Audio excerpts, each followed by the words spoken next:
রাজশাহীতে বাণিজ্যিক প্লট বানাতে গভীর রাতে চলছে বিশাল পুকুর ভরাট। অথচ নগরীতে পুকুর ভরাটে নিষেধাজ্ঞা রয়েছে হাইকোর্টের, কিন্তু তা বাস্তবায়নের সংশ্লিষ্ট কর্তৃপক্ষগুলো গা ঠেলাঠেলি করছে। এই সুযোগে বেপরোয়া হয়ে উঠেছে পুকুর খেকোরা। তবে নাগরিক সংগঠনগুলোর অভিযোগ, রাজনৈতিক সদিচ্ছার অভাবে পুকুর ভরাট বন্ধ করা যাচ্ছে না। রাজশাহী থেকে জিয়াউল গনি সেলিমের প্রতিবেদন, ছবি তুলেছেন শরীফুল ইসলাম। রাজশাহী মহানগরীর দায়রা পার্ক এলাকায় প্রায় ৮ বিঘা আয়তনের এই পুকুরটি ভরাট শুরু হয় মাসখানেক আগে। তবে দিনের আলো তো নয়, রাত গভীর হলেই লাইন ধরে বালুবাহী ট্রাক এসে ভিড় জমায় এখানে। শুরু হয় ভরাটযোগ্য। পুকুরটি ভরাটের আগে নিয়ম অনুযায়ী শ্রেণী পরিবর্তন বা জেলা প্রশাসকের কোনো অনুমোদনও নেওয়া হয়নি।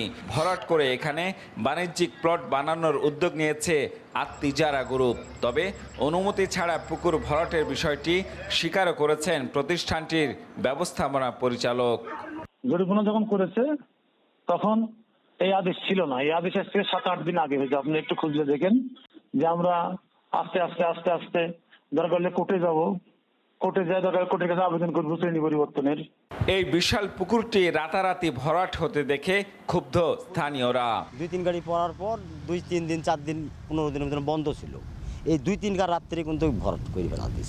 এখন তো আপনার সিটি কর্পোরেশনে এরকম হচ্ছে যে ডোবা নালা ভরাট করে তারা প্লট আকারে বিক্রি করছে।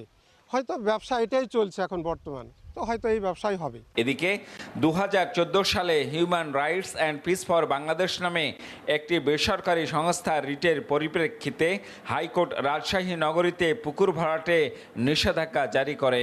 কিন্তু 10 বছর পরও এই নির্দেশনা বাস্তবায়নে আরডিএ, পরিবেশ অধিদপ্তর ও সিটি কর্পোরেশনের মধ্যে চলছে গা ঠেলাঠেলি। পুকুর ভরাট বন্ধে দায়সারা বক্তব্য দিয়েছেন জেলা প্রশাসকও।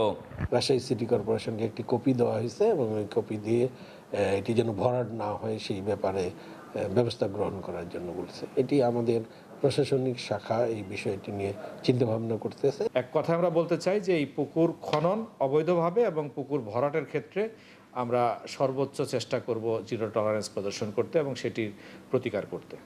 আর নাগরিক সংগঠনগুলো বলছে, পুকুর খেকোদের উপর ক্ষমতাসীন দলের কতিপয় নেতার আশীর্বাদ থাকায় প্রশাসনও তাদের বিরুদ্ধে ব্যবস্থা নিতে পারছে না। কতিপয় যে রাজনৈতিক নেতাদের ইশারায় রাজশাহীতে শত শত পুকুর খেকোরা ধ্বংস করে দিল।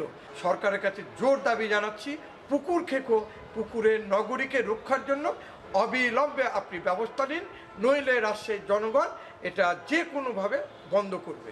2019 সালে পুকুর রক্ষায় একটি প্রকল্পের প্রস্তাব মন্ত্রণালয়ে পাঠিয়েছিল সিটি কর্পোরেশন, কিন্তু এ পর্যন্ত তেমন কোনো সাড়া মেলেনি। Ziaul Gani Selim, SA TV, Rajshahi.